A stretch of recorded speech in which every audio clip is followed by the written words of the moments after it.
Hi everyone, let me quickly introduce the concept of data-driven testing. To do that, let me switch to StudioPro, our essential designer component of the UiPath test suite, our most advanced IDE for automation here at UiPath. Now let me say some words about this project first, the so-called UiPath banking app, or in short, the UI Bank. And the UI Bank is a real set of applications we created here internally at UiPath for the sake of our demonstrations. So the UI Bank provides a RESTful API, a desktop application .NET, a mainframe system, a mobile application, and it also provides a web application.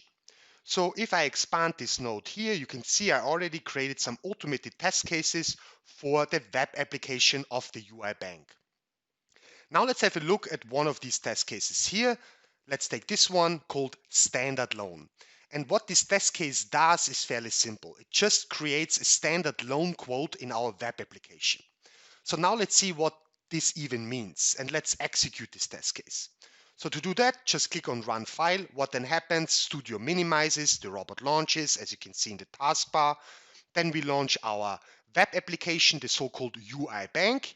And here we click on Loans, we click on Apply for a loan, then we enter an email address, a loan amount, a loan term, a yearly income, and an age. We click on Submit, and on that page, was simply too fast for me, we verify the loan rate that was given back by the application. Now in the output of this test case, here on the right hand side, we can see that the verification passed because the loan rate that was given back by the application was exactly the one we expected.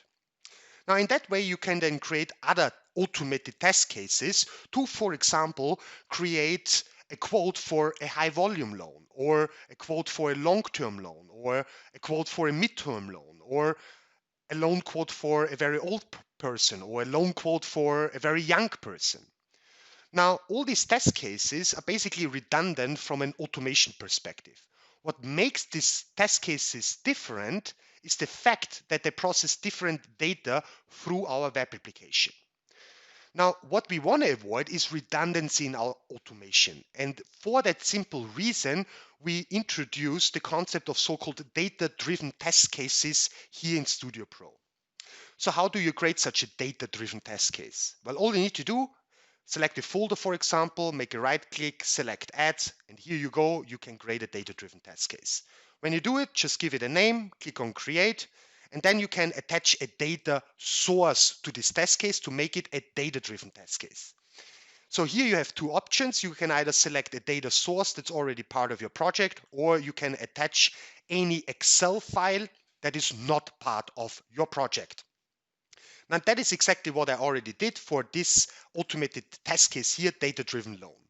So now let me show you how the data source looks like that is being attached to this data-driven test case. And that is exactly this Excel file here called loan quotes. Now let me open it to see how such a data source looks like. Now as you can see here, each row in this data file represents a data variation. And each of these data variation comes with a different loan amount, a loan term, a loan income, a loan age.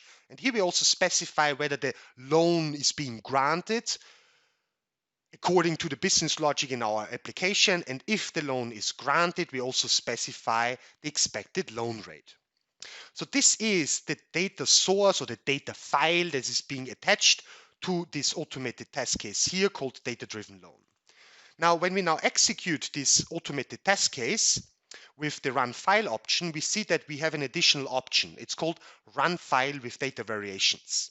Now, when you click on it, you will see this window here called data variations. And if you expand it a little bit, you will see that these are all the data variations we've just seen in the attached data source. And then you can decide, well, I want to now process through all these data variations in my next execution, or I just want to process some of them through my application or just one of them. Now, to keep this demonstration as short and as simple as possible, let me just select this set of data here, where I expect a loan rate of 10%. Now, let's run this automated test case with that specific set of data. And now the same happens as you've seen before. The robot launches, we launch our UI Bank web application, we click on loans, we apply for a loan, and now we enter the data we've specified in our data source. And that's basically it. We submit, we verify the loan rate, and in the output again, you can see the verification passed. In that case, the application gave back a loan rate of 10%, and that is exactly the one we expected. Now that's the short story of data-driven testing here in StudioPro.